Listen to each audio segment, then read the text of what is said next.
भाषा अवतरणिका चल रहा था श्लोक का।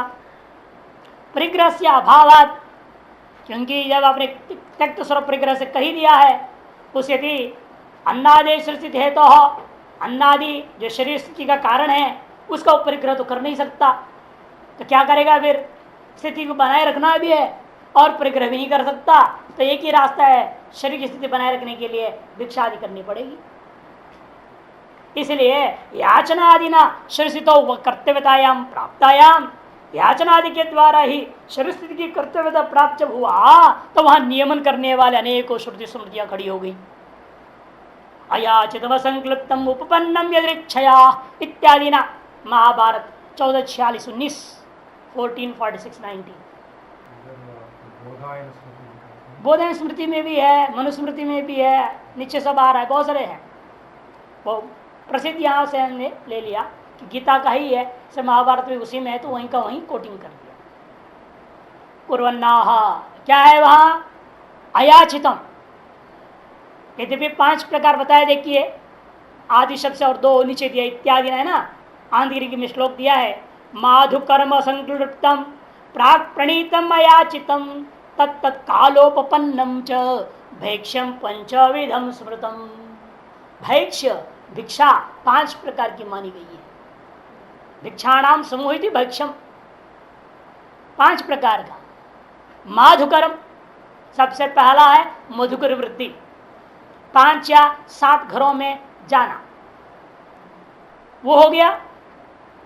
अयाचितम में आएगा 5 और 7। मधुकर में 5 या 7 का नियम नहीं रहेगा, इतना अंतर है। पहले 10, 20, 50 घर भी जा सकता है, जब तक जितना उसको चाहिए स्थिति के लिए उतनी मिलने तक जाएगा वो, चाहे जितने घर जाना पड़ जाए वो जाएगा। वो मधुकर वृत्ति। यावत जो है स्व शरीर पोषणार्थ यावत आवश्यकता है रोटी, उतनी मिलेगा, जितनी घर में उतनी तक जाएगा। नियम नहीं, काल नियम नहीं, गृह संख्या नियम नहीं, वो मधुकर वृत्ति, माधुकरी। और दूसरे नंबर में आया असंक्लिप्तम। असंक्लिप्तम का अर्थ वहीं ऊपर दिया जो गानगिरी में, अभिशस्तम पतितंच वर्जित्वा संकल्पम अंतरेण पंचभ्य सप्तभ्य व गृहभ्य समानितम भैक्ष्यम असंक्लिप्त सिद्धम। आंधिरी में स्पष्ट है। जो अभिशस्त घर नहीं है, पतित घर नहीं है, उन सबको छोड़ करके संकल्प के बिना 5 या 7 घरों में जाकर जो लाया जाए उसका नाम असंक्लिप्तान्नम। और प्राक प्रणीतम, ये ऊपर में नहीं है। प्राक प्रणीतम, प्राक प्रणीतम मैंने आप गए जा करके माधुकरी वृत्ति से या असंकल्प वृत्ति से गए, 5-7 घर से ले लिया या अधिक घरों से ले लिए, ये मान करके भाई हमको इतनी भूख लगी है, मुझे 10 रोटी चाहिए, या मान करके आप गए माधुकरी से 10 रोटी लाए, या 5-7 घरों में गए, उसमें जितना मिला वो लेकर के आए। आने के बाद लेकिन रास्ते विवेक हुआ या भूख कुछ कम सा महसूस हुआ, बच गया, जब खाने खाने के बाद बच गया, वो हो गया पूर्वानितम, पहले लाया हुआ है। अब वो अन्न को फेंक भी नहीं सकते, भिक्षा से आया हुआ अन्न है, उसको फेंक नहीं सकते, अनादर नहीं कर सकते, उसको रखा हुआ है। यदि गाय वगैरह कहीं दिखाई दे उसको पहले खिला दो, सायंकाल का नहीं रखना है, से खिला सकते। यदि कोई ऐसी चीज साधन नहीं दिखा तो इधर उधर फेंक नहीं सकते। ऐसा स्थिति रहा, रखा हुआ था, उसको शाम को खा लेगा। जैसे उष्ट चक्रायण का दृष्टांत है ना, उस चक्रायण में क्या हुआ था, वो गया उड़द लाया और वो बचा हुआ था, पत्नी को सोचा उसने थोड़ा अपना खा करके पत्नी को दिया, सोचे भूखी होगी वो खा लेगी, लेकिन वो पहले खा चुकी थी। उसने क्या किया, पत्नी ने रख दिया। उसी उच्चिष्ट और डबल उच्चिष्ट था, डबल उच्चिष्ट हो गया ना, दूसरे का उच्चिष्ट और खुद का उच्चिष्ट हो गया है, और उसको उसने खाया और फिर यज्ञ में पहुंचा। उसको कहते पूर्व आनीतम, प्राग आनीतम या पूर्वानीतम, प्राग प्रणीतम पूर्वानीतम, इतने शब्दों से कहा जाता है। ये तीसरे कोटि का भिक्षा हो गया। चौथा अयाचितम, जिसको ऊपर आंधिगिरी में दिया, देखो याचनादिना इत्यादि पदेन सेवा कृषि आदि उपाध्यते भिक्षाटनार्थम उद्योगात् प्राक काले केनापि योग्य निवेदितम भक्ष्यम अयाचितम। आप भिक्षाटन आदि के लिए प्रयास करने से पहले ही उद्योग प्राप्त कर, आप सोचे चलो आप भिक्षा के लिए जाते हैं, उससे पहले पहले कोई आ गया, मान लो आप 8 बजे निकलने वाले हैं भिक्षा के लिए, आपका नियम है मैं 8 बजे जाता हूँ भिक्षा के लिए, और एक गाँव को मालूम है 8 बजे महात्मा निकलेगा भिक्षा के लिए, कोई आप आ गया, नहीं नहीं महाराज आप भिक्षा मत जाओ, हम ला के दे रहे हैं, आज की भिक्षा हमारी ओर से आ जाएगी, वो कहते हैं अयाचितम। आपने ऐसा नहीं की, इन अगले ने आकर के निवेदन किया आज आप भिक्षाटन के न जाए, हम अपने घर से भिक्षा आपको पहुंचा दे रहे हैं, या ले ही आया साथ में, लेके भी आ सकता है ना, या कह सकते मैं 12 बजे तक पहुंचा दूंगा, इसलिए आप भिक्षा मत जाओ। ऐसी चीज का नाम, भिक्षा का नाम अयाचितम। और अंत में आता है तत्कालोपपन्नम, उपपन्नम उसकी भी टीका में कर दिया, अन्नम भक्त जन ही स्वसमीपम उपनीतम, वह अन्न जो भक्त जनों के द्वारा अपने समीप ले आया गया उसको कहते हैं तत्कालोपपन्नम। जैसे खप्पर वाले बाबा बहुत प्रसिद्ध थे हिमाचल प्रदेश में, एक बार कांगड़ा जिले में खप्पड़ वाले बाबा बोलते थे, वो खप्पर रखते थे, वो पलटा के रखते थे उल्टा बंद करके जमीन में, और सामने बैठे पेड़ के नीचे हमेशा रहते थे, और ठीक पता नहीं कैसे मालूम होता था 11:30 बजा है, खप्पर उल्टा बाएं हाथ में, जिसको भी डालना है 11:30 बजे लाइन लग जाती थी भिक्षा डालने के लिए, क्योंकि मालूम है लोगों को वे 11:30 लेंगे, उससे पहले तो लेंगे नहीं, आगे पीछे जाने से बात भी नहीं करेंगे, आंख भी नहीं खोल के देखते। 11:30 बजे लोग लाइन लगाते, कोई रोटी डाला, कोई दाल डाला, कोई सब जो डालना है उसे डालते, 12 बजे तक हाथ कर देते अपनी ओर ले लेते, फिर उसके बाद कोई नहीं डाल सकता, फिर आंख खोलेंगे नहीं, जो भी है डालते जाए। लोग ऐसे भी विचित्र लोग होते थे, कागज में लिख करके डाल देते थे उनको जो चाहिए, कागज मुंह में आ गया, मुंह यूं कर देते थे। अब यदि उसमें जो लिखा हुआ चीज उसको वरदान में देना है वो भगत को, तो उसको उसके ऊपर फेंक देते थे बिना देखे, वो फेंक देते, मैंने समझो उसका कल्याण हो गया। और मान लो चाहे महाराज मेरे को पुत्र का वरदान दो, पुत्र हो जाएगा, यदि नहीं देना है तो काज क्या कर देते हो, नीचे आसन के नीचे अपने आसन के नीचे फिर खाना छोड़, पैसा वैसा है तो फेंक देते, जो भी डालना चाहे पैसा चाहे आपके मांग का कागज जो कुछ भी उसी में डालना है, और रोटी से दाल के साथ सब्जी में बीच में रहेगा, वो उनके मुंह में जाते जाते हाथ में लग गया तो आपको मिलना है तो आपकी तरफ, नहीं तो आसन कर लीजिए। इस तरह के भी महात्मा विलक्षण, वो उपपन्नम कहा जाए, ऐसे भिक्षा को उपपन्न भिक्षा। भक्त लोग अपने आप आ रहे दे रहे हैं, अपने नियम के हिसाब से बैठे हुए हैं, आ रहे हैं दे रहे हैं, उसको अपना खाया नहीं खाया, जितना खाने खा लिया। ये 5 ही प्रकार की भिक्षा का वर्णन है शास्त्रों। स्वकीय प्रयत्न व्यतिरेक ने दिया, कहने का स्वकीय कोई प्रयत्न नहीं है वहां, अपना उसका कोई प्रयत्न नहीं करेगा, अपने नियम लेकर बैठ गया है बस, और धीरे धीरे लोगों को पता चल जाएगा नियम, उस नियम के अनुसार लोग अपने आप आएंगे, अपने आप देता ही रहेंगे, तो लेगा। ये उपपन्न आदि शब्द से इत्यादि न वचन अनुज्ञातम, इत्यादि वचनों के द्वारा श्रुति स्मृतियों से अनुज्ञात है।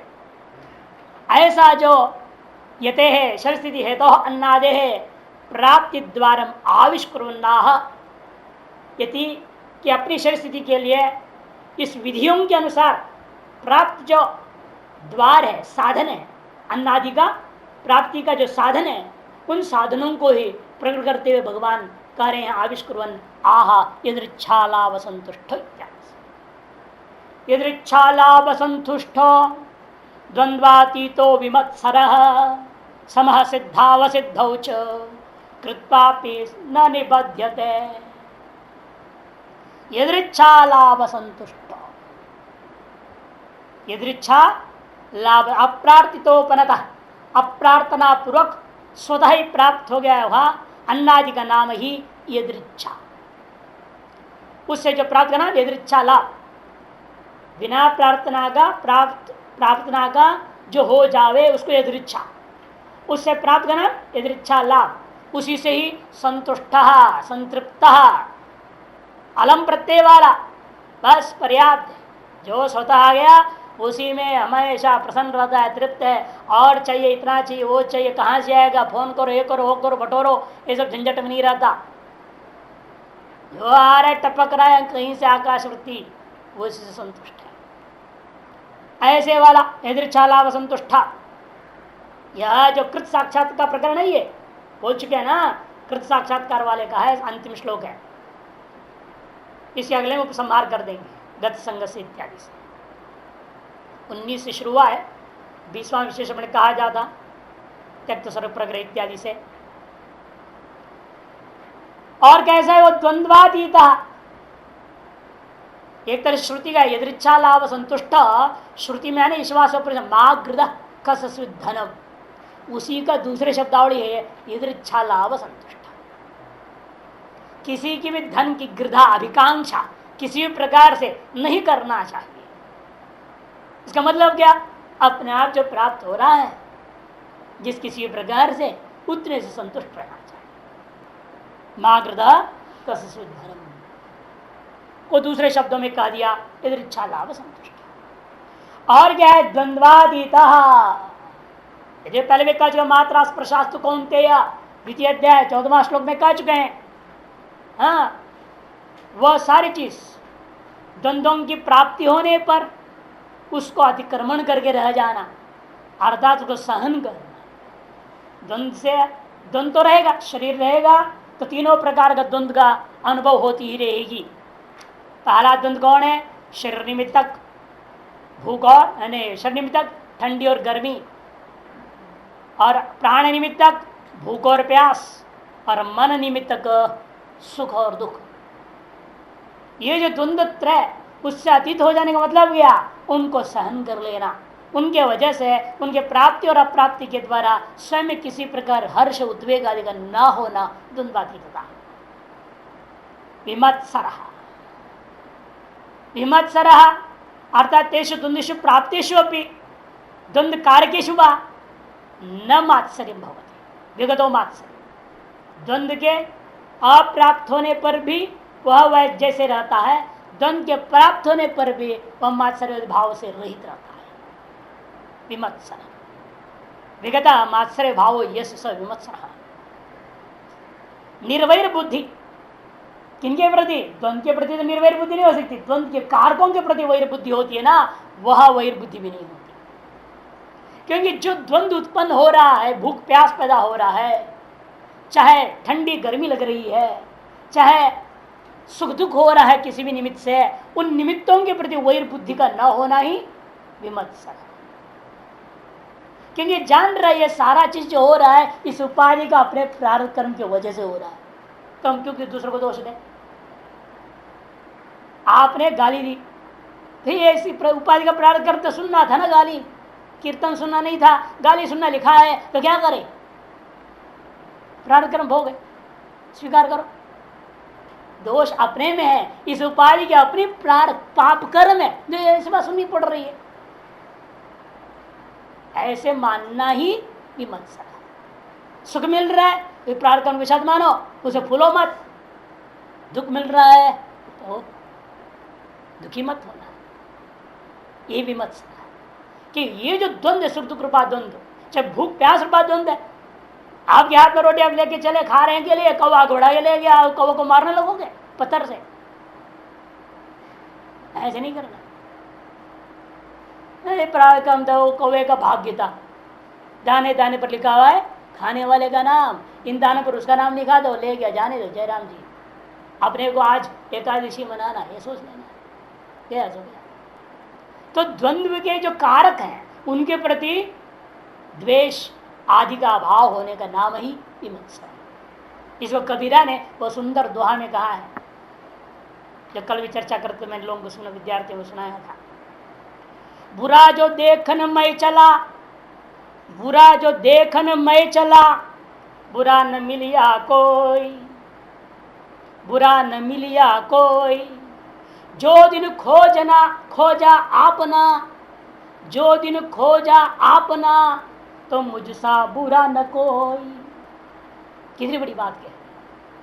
तुम्हें दुनिया में ढूंढा, ये बुरा होगा, वो बुरा आदमी को, बुरा आदमी को, बुरा आदमी को, बुरा आदमी होगा, बुरा जो देखन मैं चला, मैं बुरा देखन चला, लेकिन क्या हुआ?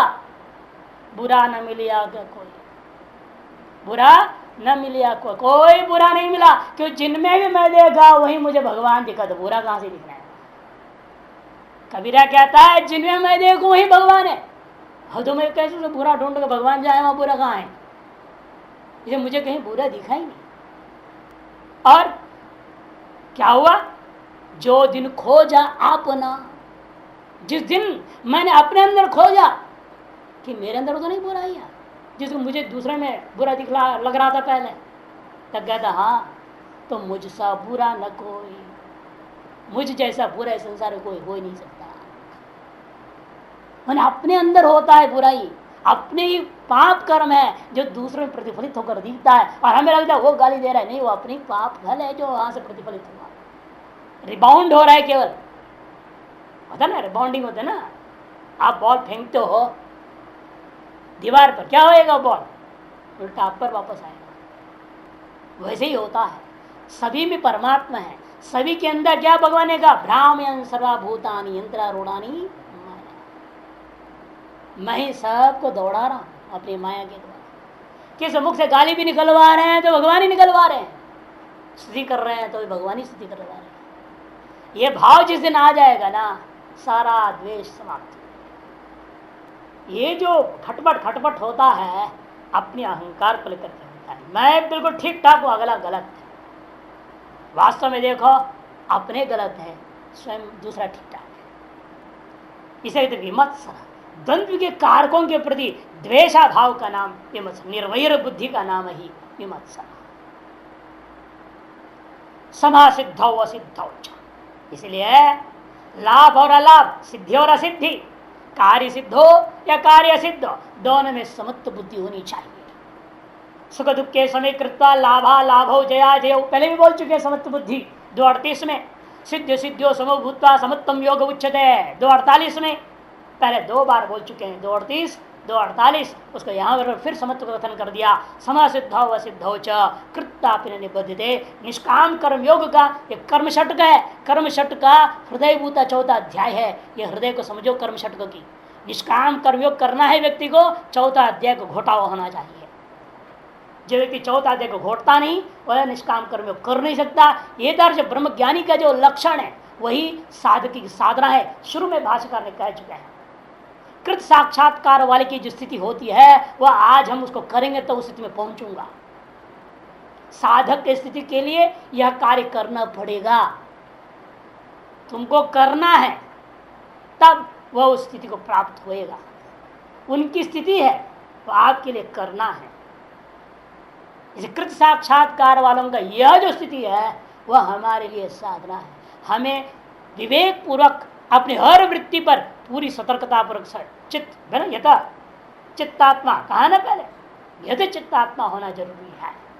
हर वृत्ति, बाह्य ज्ञानेन्द्रिया, बाह्य कर्मेंद्रिया, अंतःकरण की पूरी सतर्कता ध्यान रखना पड़ता है। और इनमें कहीं भी मात्सर भावादि आता है, तुरंत करो, कंट्रोल करो। मेरे अनुकूल है तो च प्रतिकूल है तो सिद्धौ असिद्धौ च समः। अनुकूल हो तो सब अच्छा, सब भगवान ही कह देते हो, प्रतिकूल हो सब राक्षस है, बदमाश कह देते हो।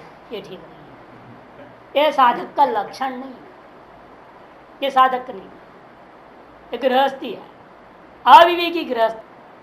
विवेकी गृहस्थी भी नहीं कह सकता, विवेक के साधक कहां से कह देगा?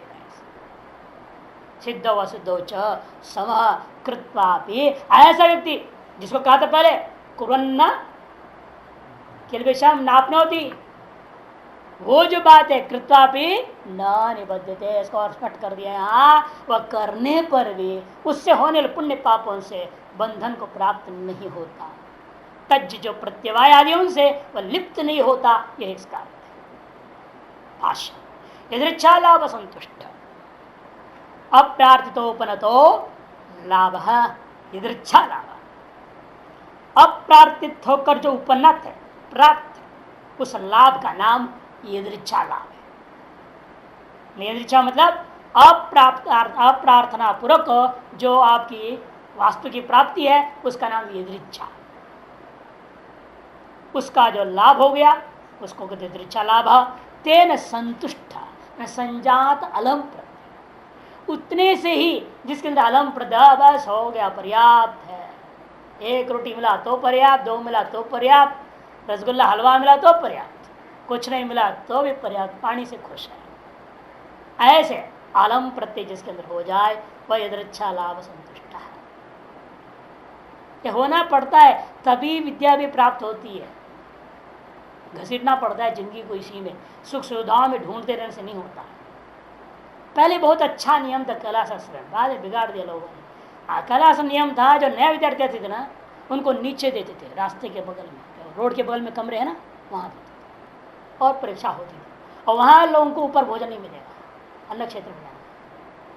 3 महीने से 6 महीने तक परीक्षा अवधि देखते थे, वहाँ रहकर अन्य क्षेत्र को रोटी खा करे कैसे ये रटेगा नहीं रटेगा, नियमों का पालन करता है नहीं करते, सारा निगरानी रखते थे। जो सेवा जिद करता है कि नहीं करता है, पूरे टेस्टिंग करने के बाद कोठारी पास करता था, तब जाकर कोठारी ऊपर कमरा देते थे। नहीं तो केवल जिस दिन वहाँ भंडारा होगी उससे एक दिन पहले आते हुए महमान जब प्रणाम करने जाते हैं उस समय कोठारी घोषणा करता है कल नीचे के जो महात्मा है ऊपर ही भिक्षा पाए। तो हम लोग जाते थे, नहीं तो नहीं तो काली कमले में लाइन में खड़े हो जाओ, और मैनेजर धक्का मारेगा, धक्का खाओ, गाली देगा, गाली सुनो, और जो रोटी मिलेगी उसे 4 कीड़े चलते रहेंगे, उसी को ले आओ। दाल ऐसे देता है पूरा पानी, ऊपर से 2 मछली जैसे राजमा चलता हुआ दिखेगा, उसी को लाना, उसी को डुबो, उसी को खाओ, और कोई रास्ता। शाम को नेपाली क्षेत्र में वो मोटी माई बैठी रहेगी, देखती रहेगी कितना खाता है, कैसे खाता है। हाँ, बहुत डांटती थी, आजकल इतनी बोलती नहीं है, बोलते हैं लोग, उस समय तो भयंकर बोलती थी वो। बोलती नहीं है अभी इतना, बोलते बैठती है देखती है, लेकिन बोलती इतना ज़्यादा नहीं। पहले तो बहुत उसकी जवानी थी एक तरह से ना, उस समय बहुत डांटती थी। और बर्तन थाली धो के नहीं पिया उसकी तो खाट खड़ी कर देती थी, अगला दिन से गेट के अंदर नहीं घुस सकता। तो क्या महात्मा है, कौन से गुरु का तुम छेड़ा है, ऐसा बोलती थी डांट करके। तुमको भोजन खाना नहीं आता है, क्या साधन भोजन करोगे, कल से नहीं आना, जाओ, ऐसे फटकार के भगा देते। ऐसे बैठ करके हम लोग 6-6 महीना खाना खाए, और जो सेवा गए वो भी करते रहे।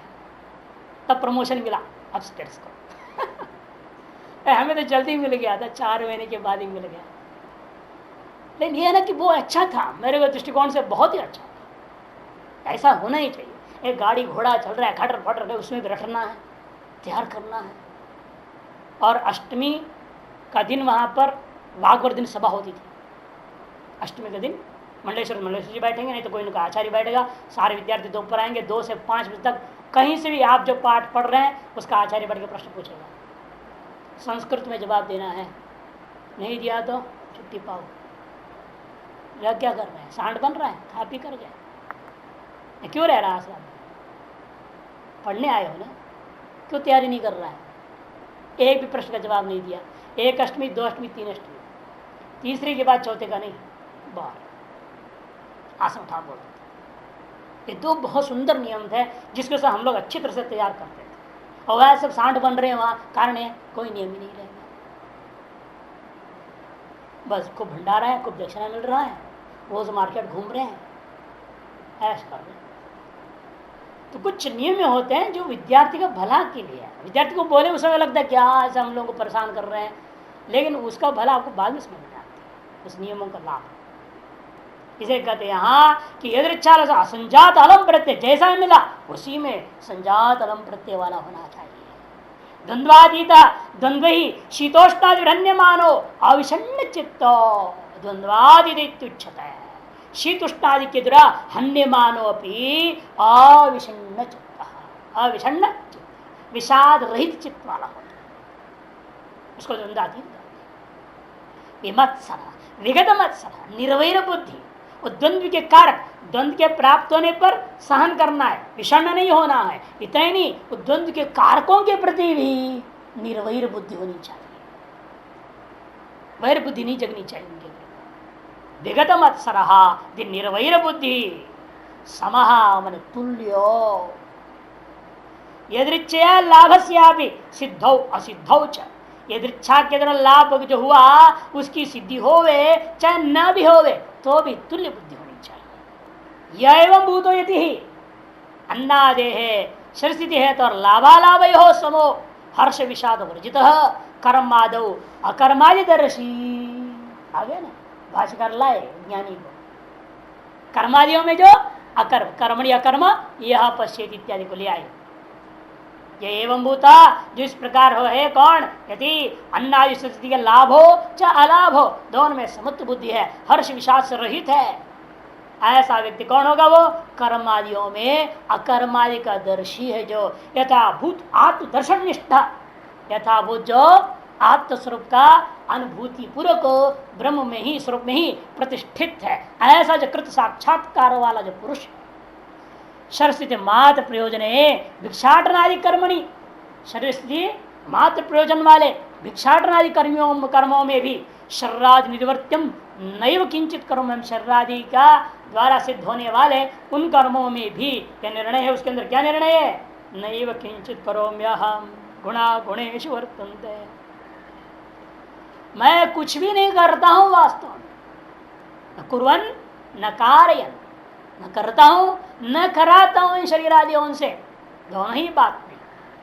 कि गुणा गुणेषु वर्तन्ते इंद्रियाणि इंद्रियार्थेषु वर्तन्ते, इनके आधार पर मैं चलता हूं। इत्यं सदा संपरिचक्षाण, इस प्रकार से सम्यक प्रकार से परितः विचार्य चक्षाण दर्शन करने वाला, ऐसी दृष्टि रखने वाला जो व्यक्ति है आत्म कर्तृत्व भाव पश्यन्, अपने में कर्तृत्व के भाव को देखता हुआ पश्यन् एव किंचित भक्षाटनादिकं कर्म करोति, किंचित भिक्षाटनादि कर्मों को करता है।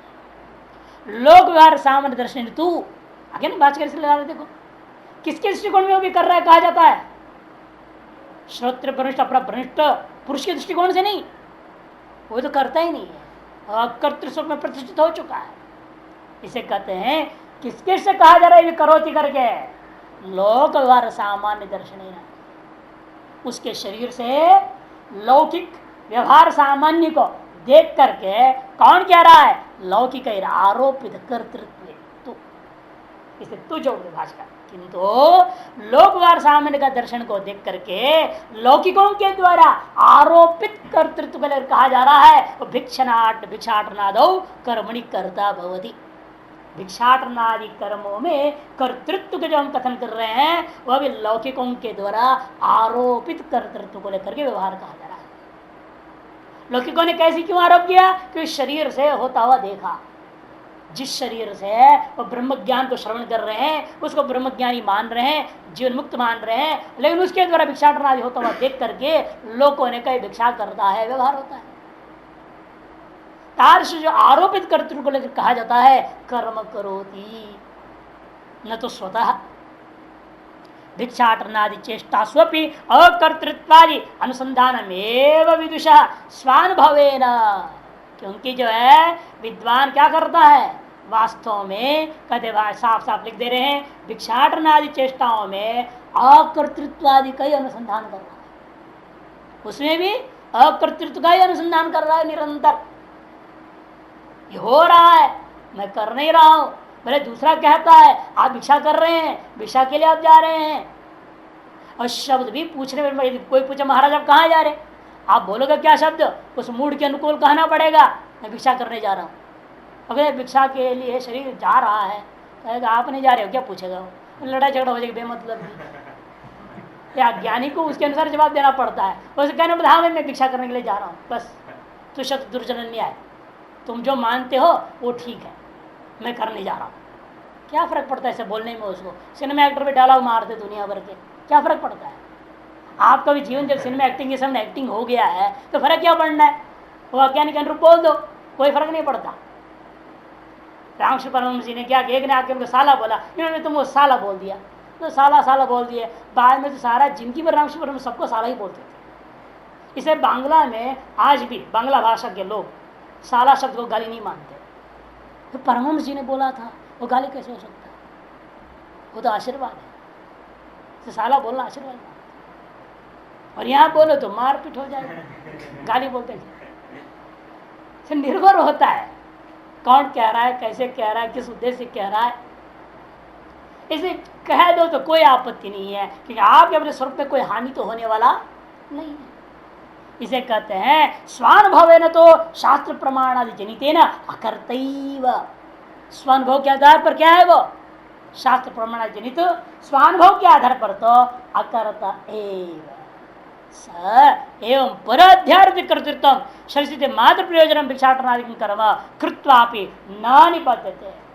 वह इस प्रकार का रह करके पर अध्यारोपित कर्तृत्व को लेकर शरीर से मात्र प्रयोजन के लिए भिक्षाटन आदि जो कर्म करता हुआ भी न निबद्धते।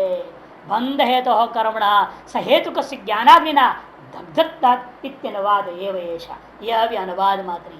इसे कुछ लोग 19 से लेकर के 22 तक सारे को स्तुति पर 20वें स्तुति कह दिया था, 20वां को भास्कर खुद स्तुति कह चुके थे, इस उसी का अनुवाद ये सब हो रहा है। इसलिए सारा का सारा 4 श्लोक जो है स्तुति पर बंध हेतु और कर्मण, बंध का कारणीभूत जो कर्म है वह कर्म सहेतु कस्य कर्म, उस कर्म का कारण क्या था अविद्यादि, उस सारी चीज सहित को ज्ञानाग्नि दग्धत्वाद ज्ञान जला दिया गया है। इसीलिए वह व्यक्ति को यह बंध का कारण नहीं बनेगा, उसको यह पुण्य पाप कर्म लिप्त नहीं होते। इति अनुवाद यह भी उसका अनुवाद मात्र ही है। इस तरह से 20वें श्लोक में उपक्रम शुरू किया था त्यक्ता कर्म फलासंगम, उसको संहार अगले श्लोक से समाप्त कर देते हैं गत संघर्ष इत्यादि के द्वारा। भाष्यकार के अवतरण का दे रहे हैं त्यक्ता कर्म फलासंगम इत्यनेन श्लोकेन यह प्रारब्ध कर्मा सन, आगे ना प्रारब्ध कर्मा सन, प्रारब्ध कर्मा होकर के 2 प्रकार का बताया था, एक प्रवृत्ति वाला एक निवृत्ति वाला। प्रवृत्ति वैसे जो कर्म हो रहा है वो भी वो नहीं कर रहा है, उसके कर्तृत्व नहीं है, निष्कर्ष दे चुके हैं। आरोपित कर्तृत्व को लेकर के जो प्रवृत्ति दिखाई दे रही है वह कर्तृत्व को लेकर किया वह कर्म भी बंधन का कारक नहीं होता, और जो निवृत्ति में है वो तो कर ही नहीं रहा है, भिक्षाटन भी नहीं करता वो। ये तो वो है ना जो भिक्षाटन कर रहा है नियम पालन करते हुए मधुकर आदि पंचवृत्तियों के द्वारा, उसको लेकर के भी कह दिया उसके द्वारा होता कर्म भी हो बंधन कारण नहीं हो सकता। इसे कहते हैं यदा निष्क्रिय ब्रह्मात्म दर्शन संपन्न, प्रारब्ध कर्मासन जो प्रारब्ध कर्म वाला होकर के निष्क्रिय ब्रह्मात्म दर्शन का ज्ञान से संपन्न होकर के तदा तस्यात्मना कर्तृ कर्म प्रयोजन अभाव दर्शन, वह क्या करता है वह अपनी आत्मा में कर्तृ कर्म आदि प्रयोजन आदि का अभाव ही देखता है। कर्म परित्याग प्राप्त, इसे कर्म का परित्याग ही प्राप्त है उसके पक्ष में। तब कुतश्चित निमित्ता पहले बोल चुके किसी भी निमित्त की वजह से तद असंभवे सती, ऐसा प्रबल प्रारक्रम था वह संभव नहीं रहा। पढ़ाना पड़ा, पढ़ा रहा है, पढ़ रहा है, भिक्षा में जा रहा है, कुछ भी हो रहा है उस शरीर से, ये क्या है कुतश्चित निमित्ता तद असंभव, पूर्णतया कर्म का परित्याग करना संभव नहीं रहा। या गुरु ने फंसा दिया, क्या करे। आज जो छोटे महाराज जी को उनके जो गुरु जी थे विष्णुदेवानंद महाराज, बड़े महाराज जी जो विद्या गुरु, उन्होंने कह दिया आजीवन तुम कैलाश नहीं छोड़ोगे, अब क्या करें। अब चाहे कितनी प्रताड़ना कोई दे रहा है, क्या क्या उनके साथ हुआ हम सब जानते हैं, हमारे अंकों के सामने भी कई घटनाएं सभी घटी उनके साथ जानने आए, लेकिन फिर भी वो पहाड़ जैसे टस का मस सब गम खा रहे।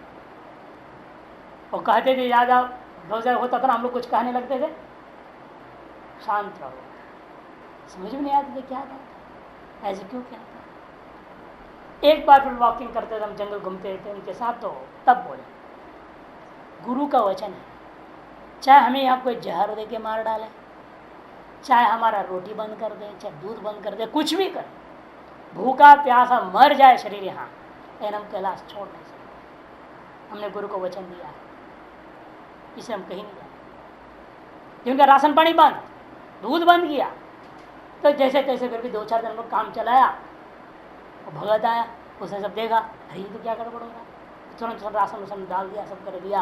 और बल्कि उसने जान के क्या, अगर हम लोग महाराज जी की व्यवस्था करोगे तो मंडलेश्वरी नाराज हो जाएगा, इसलिए तो पूरे आश्रम के सब महात्मा को दूध व्यवस्था कर दिया, आपसे सबको दूध मिले हमारे तरफ से। क्या करेंगे महाराज, मैंने ऐसी स्थिति हमने अपने आंखों से देखा, लेकिन वो ऐसे तट मस्त रहते, कुछ भी नहीं, उनको कोई फर्क नहीं पड़ता। वो यदृच्छा लाभ संतुष्ट आदि जो है प्रारब्ध कर्मा होकर के कर्तव्य प्रयोजन आदियों का किसी भी कोई के भी उसके अंदर न होने के कारण से कर्म परित्याग करके प्राप्त होने पर भी कुतश्चित निमित्त है, गुरु आज्ञा निमित्त की वजह से सर्वस्व संपूर्ण कर्म त्याग आश्रम त्याग आदि कर नहीं पाया। पूर्ववत तस्मिन कर्म अभिप्रवृत्तोपि, इसे क्या करना पड़ रहा है, पहले जैसा कर्म कर रहा था वैसे कर्म अभी उसको करना पड़ रहा है। जैसे कई बार सुना है ना शिवानंद महाराज जी का वचन, chopping would and carrying water before enlightenment and after enlightenment. वो कर्म पहले भी मैं कर रहा था, अब भी हो रहा है। पहले कर्तृत्वयुक्त होकर कर रहा था, अब कर्तृरहित होने दे रहा है। काम वही है, फर्क कुछ नहीं पड़ रहा, वही तरीके से हो रहा है सारा चीज। इसे कहते हैं पूर्ववत तस्मिन्नेव कर्मणि अभिप्रवृत्तोपि, उसी कर्म में प्रवृत्त है, फिर भी नैव किंचित करोति सा, वह कुछ भी नहीं करता। इति च कर्माभाव प्रदर्शित, इसी बात को कर्माभाव को अब तक के श्लोकों में उपक्रम से यहाँ तक पूरा दर्शा दिया गया है। यस्य एवं कर्माभाव दर्शित, जिसके अंदर इस प्रकार से कर्म और कर्म प्रयोजनाभाव दिखाया गया था, तस्यैव पुरुषस्य, उसी पुरुष के बारे में यह उपसंहार श्लोक है। गत संगस्य मुक्तस्य ज्ञानावस्थित चेतसः यज्ञायाचरतः कर्म समग्रं प्रविलीयते। गत संगस्य मुक्तस्य, सज्जते अनेनिति संगा काम इत्यर्थ, जिसके अंदर कोई कामना ही नहीं रह गई, गत काम से इत्यर्थ मुक्त, अतएव कामना ही नहीं रह गई तो मुक्त है। कामनाओं की तारतम्यता के साथ आनंद की तारतम्यता होती है, कामना रहित हो गया तो परमानंद में स्थित हो जाता है। यह आनंद मीमांसा का निचोड़ है। श्रोत्रिय से काम हतस्य, यह शब्द प्रयोग करके तैत्तिरीय उपनिषद की आनंद मीमांसा बृहदारण्यक की आनंद मीमांसा से स्पष्ट कर दिया है। जैसी जैसी कामना घटती जाती है वैसे वैसे आनंद बढ़ते जाता है, और कामना से शून्य हो जाओ पर ब्रह्म परमात्मा हो जाओगे, और जितना ये कामना से भरे रहोगे उतने ही दरिद्र कृपण सा, ऐसे बृहदारण्यक ने कहा दिया। महाकृपण है जो अपने परमानंद को त्याग करके क्षुद्र आनंद के पीछे भाग रहा है, इसलिए कृपण है, कंजूस है।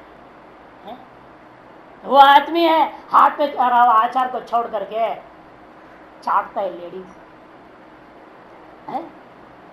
अरे सीधे आचार का होगा, इधर उधर चाट रहा तो हाथ में करम लेढ़ी यथा, कर लेढ़ी न्याय बोलते हो उसको। कर लेढ़ी मने लेढ़ी औरत नहीं लेना, लेढ़ी चाटना संस्कृत है। हाँ लिह धातु, लिहा आस्वाद से लेढ़ी, लिहा आस्वाद से लेढ़ी, लिखिंग इंग्लिश में लिखिंग बोलते। तो गत संगस्य मुक्तस्य ज्ञानावस्थित चेतस इत्यादि